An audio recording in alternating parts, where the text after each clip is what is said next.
आज का जो टॉपिक है वह है राष्ट्रपति। राष्ट्रपति जो है वो संविधान के भाग 5 में दिया गया है। राष्ट्रपति के बारे में जो उपबंध हैं वो संविधान के भाग 5 में है। भारत का राष्ट्रपति जो कि है वह भारत का पहला नागरिक होता है और भारत का औपचारिक राष्ट्र प्रमुख भी होता है। संविधान के में राष्ट्रपति के बारे में बहुत कुछ कहा गया है, यहाँ तक कि इस संबंध में कई अधिनियम संसद से भी अधिनियमित किए गए हैं। तो आज का जो टॉपिक है वो राष्ट्रपति के महत्वपूर्ण पहलुओं के और उनके अनुच्छेदों के मदद से, ठीक है, राष्ट्रपति के बारे में आज हम विस्तार से जानेंगे। भारत की कार्यपालिका जो है वो सामूहिक नेतृत्व पर आधारित है।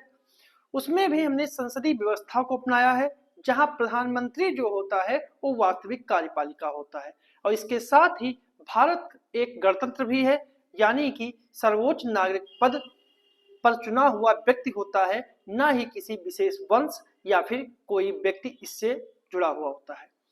संविधान के भाग 5 में 52 से लेकर अनुच्छेद 52 से लेकर 78 तक 52 से लेकर 78 तक जो पद दिए गए हैं वो है राष्ट्रपति, उपराष्ट्रपति, प्रधानमंत्री, राष्ट्रपति, उपराष्ट्रपति, प्रधानमंत्री और महान्यायवादी। महान्यायवादी जैसे जो पद हैं वो संविधान की जो संघ की कार्यपालिका है उसके अंतर्गत दिए गए। मतलब 52 से 78 तक राष्ट्रपति, उपराष्ट्रपति, प्रधानमंत्री और महान्यायवादी के बारे में बताया गया है। संघ के स्तर पर यही 5 जो हैं वो मुख्य कार्यपालिका हैं, जो कि प्रत्यक्ष देश के कार्यपालिका के गतिविधियों को हैंडल करते हैं। राष्ट्रपति के पास भले ही उतनी ही कार्यपालिका की शक्ति नहीं होती है, लेकिन संविधान में सबसे ज्यादा अनुच्छेदों में चर्चा उसी की गई है। खुद सोचकर देखिए कि प्रधानमंत्री जो कि वास्तविक कार्यपालिका है या वास्तविक कार्यपालक है, उसे संविधान में 3 या 4 अनुच्छेदों में निपटा दिया गया। और अन्य कार्यपालक जैसे कि उपराष्ट्रपति, प्रधानमंत्री, महान्यायवादी जैसे पद जो हैं उनमें भी बहुत ज्यादा वर्णित नहीं किया गया, लेकिन राष्ट्रपति को बहुत ज्यादा विस्तार में वर्णित किया गया है। ऐसा क्यों?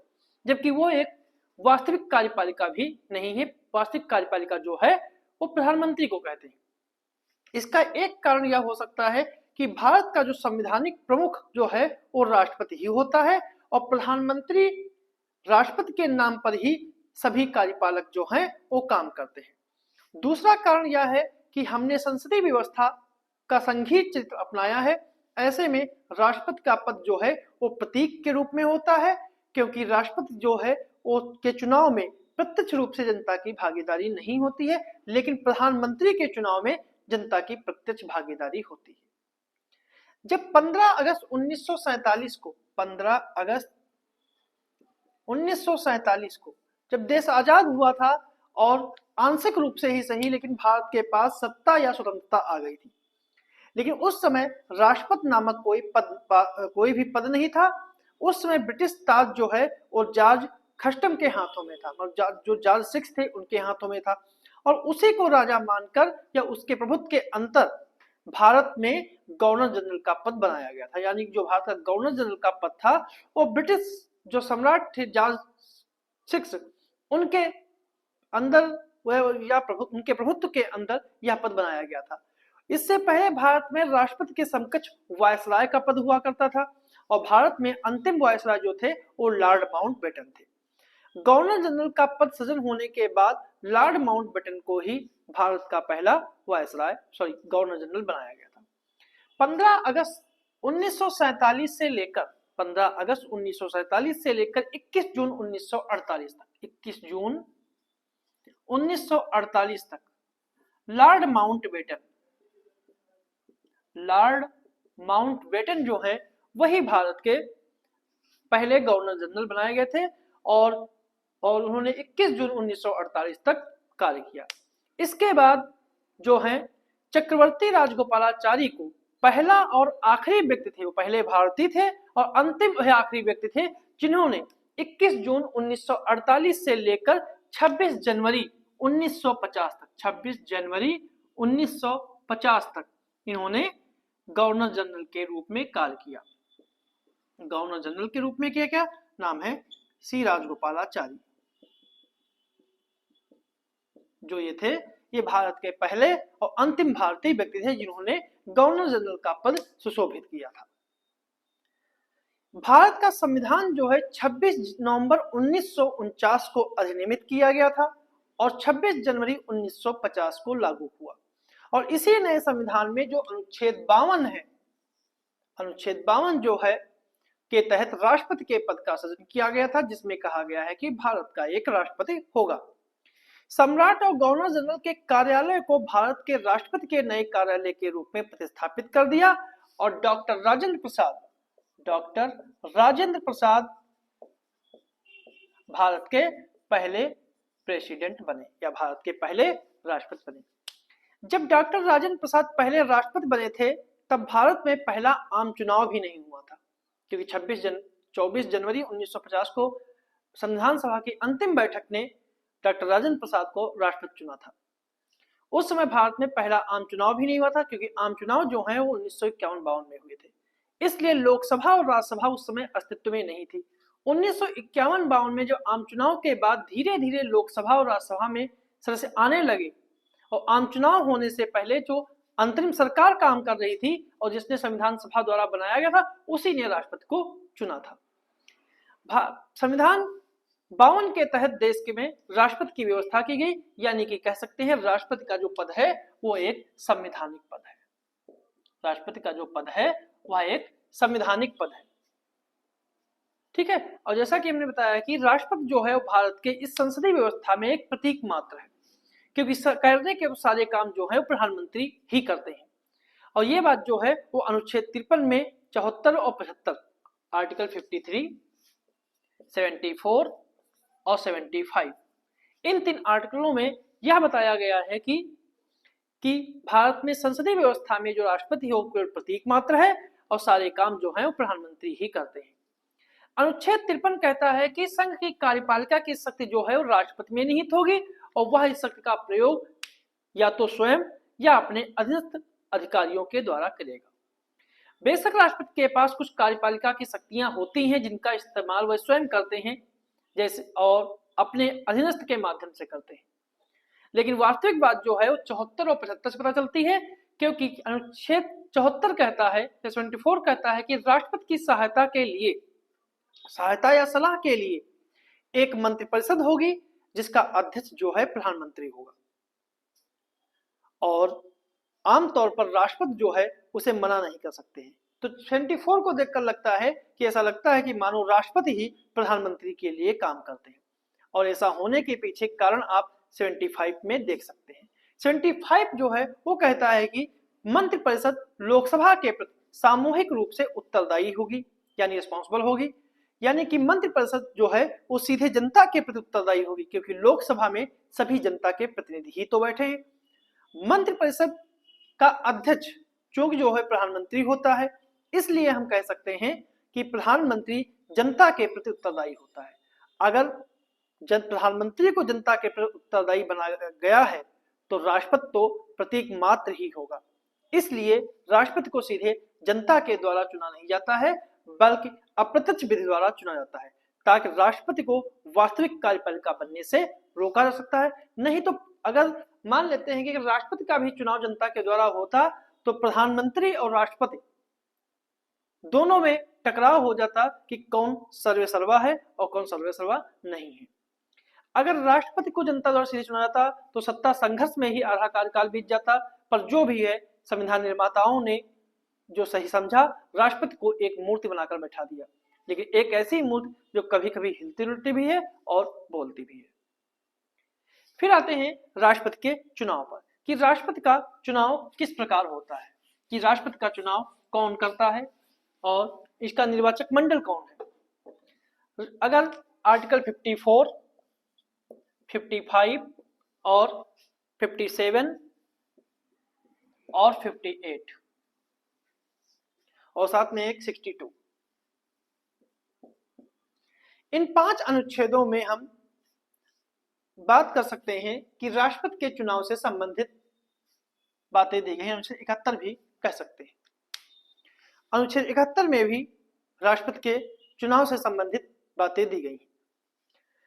अनुच्छेद 71 जो है, अनुच्छेद 71 जो राष्ट्रपति के चुनाव को अच्छे से व्याख्या करता है, और 54 में यह बताया गया है कि 54 में बताया गया है कि राष्ट्रपति का चुनाव होगा और राष्ट्रपति चुनने का काम एक निर्वाचक मंडल में।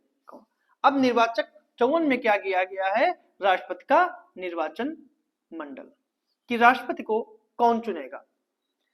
तो इसी में बता दिया गया है कि निर्वाचक मंडल जो है 3 प्रकार के लोगों का होगा, जिसमें जो है संसद या फिर कहें लोकसभा प्लस राज्यसभा और प्लस विधानसभा के निर्वाचित सदस्य। इसमें जो लोकसभा, राज्यसभा, विधानसभा के जो मनोनीत सदस्य होते हैं वो इसमें भाग नहीं लेते। और इसमें जो दिल्ली और पांडिचेरी और जम्मू कश्मीर की विधानसभाओं के निर्वाचित सदस्यों को भी इसमें निर्वाचन मंडल में जगह दी गई है। यहाँ पर 2 बातें ध्यान रखने योग्य हैं कि निर्वाचित सदस्य ही इसमें भाग ले सकते हैं, मनोनीत सदस्य में भाग नहीं ले सकते हैं। यानी कि जो प्रत्यक्ष या अप्रत्यक्ष रूप से चुन के आया है वही इसमें भाग ले सकता है, और वो भाग नहीं लेगा जिसको राष्ट्रपति ने मनोनीत किया है। और दूसरी बात यह है कि जम्मू कश्मीर भी अब एक विधानमंडल के साथ केंद्र शासित प्रदेश बन चुका है, इसलिए उसके निर्वाचित सदस्य भी अब राष्ट्रपति के चुनाव में भाग ले सकते हैं। अगला है आर्टिकल 55 ये कहता है कि राष्ट्रपति का जो चुनाव जो होगा वो कैसे होगा, मतलब कि चुनाव प्रणाली, कि राष्ट्रपति के चुनाव की प्रणाली क्या होगी। तो राष्ट्रपति का जो चुनाव है आनुपातिक प्रतिनिधित्व पर आधारित एकल हस्तांतरणीय मत पद्धति के द्वारा होता है, और ये जो है काफी डिफिकल्ट प्रणाली है जिसे हम आगे समझेंगे। अगला जो है 57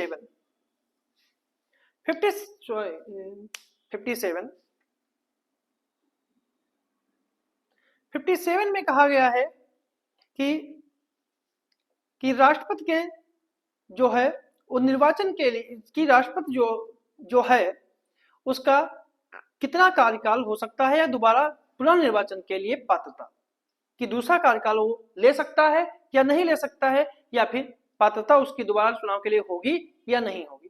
क्योंकि भारत के इतिहास में अगर देखें तो राजेंद्र प्रसाद के अलावा अभी तक कोई ऐसा व्यक्ति नहीं है जिसने राष्ट्रपति के पद को दोबारा सुशोभित किया हो। तो अनुच्छेद 57 कहते हैं कि दूसरी बार या फिर कहें पुनः निर्वाचन की पात्रता, पुनः निर्वाचन की पात्रता से मतलब है कि अनुच्छेद 57 के तहत कोई व्यक्ति जो राष्ट्रपति के रूप में पद धारण करता हो या कर चुका हो तो वह दोबारा उस पद के लिए निर्वाचन का पात्र होगा, ऐसा कहा गया है। लेकिन आमतौर पर ऐसा नहीं होता है। इसके बारे में एक प्रसंग है कि जब डॉक्टर राजेंद्र प्रसाद 2 बार राष्ट्रपति चुने गए तो बहुत से लोगों की आंखों में खटकने लगे। उनमें से एक थे पंडित नेहरू, क्योंकि पंडित नेहरू और राजेंद्र प्रसाद में बहुत विचारों का बहुत ज्यादा टकराव था, इसलिए वे नहीं चाहते थे कि वो तीसरी बार भी राष्ट्रपति बन जाएं, जबकि उन्होंने दूसरा टर्म भी देने की बात नहीं कही थी। इसलिए उन्होंने संवैधानिक संशोधन करके राष्ट्रपति के टर्म को निश्चित कर देने की कोशिश की। जैसे कि अमेरिका में होता है कि अमेरिका का राष्ट्रपति 2 बार से कोई भी व्यक्ति 2 बार से अधिक अमेरिका का राष्ट्रपति नहीं बन सकता। ये बात जब डॉक्टर राजेंद्र प्रसाद को पता चली तो उन्होंने खुद ही तीसरी बार राष्ट्रपति के चुनाव लड़ने से मना कर दिया और कहा कि इसके लिए संविधान में कोई संशोधन करने की आवश्यकता नहीं है, बस एक परंपरा बननी चाहिए कि कोई भी व्यक्ति 1 बार या 2 बार राष्ट्रपति बनने के बाद खुद ही अगली बार चुनाव में खड़ा नहीं होगा। तब से लेकर आज तक एक परंपरा बन गई है कि डॉक्टर राजेंद्र प्रसाद के बाद कोई भी व्यक्ति 2 टर्म के लिए या दूसरी बार राष्ट्रपति नहीं बना है। अब आते हैं आर्टिकल 52 में दी गई है राष्ट्रपति की योग्यताएं, कि राष्ट्रपति की पद की योग्यताएं क्या है। राष्ट्रपति की योग्यताओं की बात करें तो सबसे पहले कि वह भारत का नागरिक हो, मतलब कि भारत का नागरिक होना उसका आवश्यक है, कि भारत का नागरिक होना उसके लिए आवश्यक है, कि भारत का वह नागरिक हो। और दूसरा है कि उसकी आयु जो है वो 35 वर्ष से जो है वो कम ना हो। और तीसरी जो शर्त है वो है लोकसभा का सदस्य चुने जाने की योग्यता रखता हो। और चौथा है पागल दिवालिया ना हो, पागल व दिवालिया ना हो। और साथ में जो है किसी लाभ के पद पर ना हो, लाभ के पद पर ना हो। जो ये है वो राष्ट्रपति की योग्यताएं हैं। यहाँ पर ध्यान रखने की बात जरूर है कि राष्ट्रपति, उपराष्ट्रपति और किसी राज्य का राज्यपाल या संघ अथवा राज्य के मंत्री लाभ के पद के अंतर्गत नहीं आते। इस प्रकार राष्ट्रपति के पद के लिए वह उम्मीदवार हो सकते हैं। और राष्ट्रपति के नामांकन के लिए कम से कम 50 प्रस्तावक और 50 अनुमोदक होने चाहिए। और प्रत्येक उम्मीदवार भारतीय रिजर्व बैंक में 15,000 रुपए की जमानत राशि के रूप में जमा करता है। यदि कुल डाले गए मतों का 1/6 भाग प्राप्त करने में अगर वो हासिल नहीं कर पाता है, असमर्थ रहता है, तो उसकी यह राशि जब्त हो जाती है। लेकिन 1997 से पूर्व, 1997 से पूर्व जो है, जो प्रस्तावक और अनुमोदक की संख्या जो थी वो 10-10 थी और जो जमानत राशि थी वह कुल मिला के 2500 रुपये थी। 1997 में इसे बढ़ा दिया गया था ताकि उन उम्मीदवारों को हतोत्साहित किया जा सके जो गंभीरता से चुनाव नहीं लड़ते। अगला जो है आर्टिकल 62 जो है, आर्टिकल 62 जो कहता है वो है कि राष्ट्रपति के रिक्त पद को भरने में लगा समय, कि राष्ट्रपति के रिक्त पद को भरने में लगा समय, कि यदि पद रिक्त होने के कारण उसके कार्यकाल का समाप्त होना है हो तो उस पद को भरने के लिए उसके कार्यकाल पूर्ण होने से पूर्व ही नया चुनाव करना चाहिए। यदि नए राष्ट्रपति का चुनाव करने में किसी कोई कारण देरी हो गई हो तो वर्तमान राष्ट्रपति 5 वर्ष के उपरांत भी अपने पद पर बना रहेगा, तब तक बना रहेगा जब तक उसका उत्तराधिकारी जो है अपना कार्यभार ग्रहण ना कर ले। संविधान ने यह उपबंध राष्ट्रपति के न होने पर पदरिक्त होने के शासनांतरण से बचने के लिए किया। इस स्थिति में उपराष्ट्रपति को यह अवसर नहीं मिलता है कि वह कार्यवाहक उपराष्ट्रपति की तरह कार्य करे। यदि राष्ट्रपति का पद उसकी मृत्यु, त्यागपत्र, निष्कासन या अन्य कारण से होता है तो नए राष्ट्रपति का चुनाव जो है वो पद रिक्त होने की तिथि से 6 महीने के भीतर करा लेना चाहिए। और जब तक चुनाव नहीं हो जाता है तब तक उपराष्ट्रपति ही कार्यवाहक राष्ट्रपति के रूप में कार्य करेगा। और नया राष्ट्रपति जब निर्वाचित हो जाएगा तो पद ग्रहण करने की तिथि से वह 5 वर्ष तक अपना कार्यकाल पूरा करेगा। और मान लेते हैं यदि उपराष्ट्रपति का पद रिक्त हो तो भारत का मुख्य न्यायाधीश अथवा उसका भी पद रिक्त होने पर उच्चतम न्यायालय का वरिष्ठतम न्यायाधीश कार्यवाहक राष्ट्रपति के रूप में कार्य करेगा और उसके कर्तव्यों का निर्वहन करेगा। और जब कोई व्यक्ति जैसे उपराष्ट्रपति, भारत का मुख्य न्यायाधीश या उच्चतम न्यायालय का वरिष्ठतम न्यायाधीश कार्यवाहक राष्ट्रपति के रूप में कार्य करता है तो जितनी भी शक्तियां, उन्मुक्तियां जो राष्ट्रपति को मिलती हैं वो सब उसको भी प्राप्त होंगी।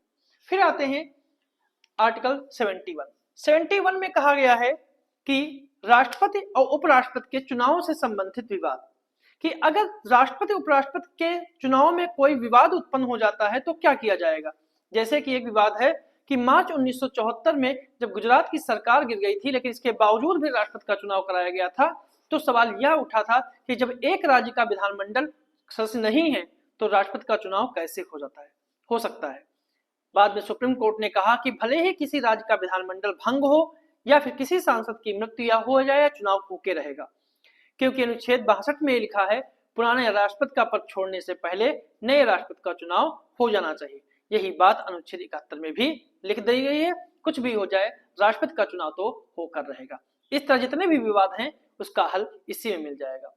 इससे पहले प्रावधान यही था कि राष्ट्रपति या उपराष्ट्रपति के निर्वाचन से उत्पन्न सभी शंका विवादों की जांच जो है और उच्चतम न्यायालय के द्वारा किया जाएगा और उच्चतम न्यायालय का निर्णय जो है वो अंतिम होगा। ठीक है, तो और साथ में सर्वोच्च न्यायालय ने भी कहा था कि उच्चतम न्यायालय के द्वारा किसी व्यक्ति को राष्ट्रपति या उपराष्ट्रपति के निर्वाचन को शून्य कर दिया गया है तो उसके द्वारा किए गए कार्यों को अमान्य घोषित नहीं किया जाएगा। तो ये थे हमारा आज का टॉपिक राष्ट्रपति।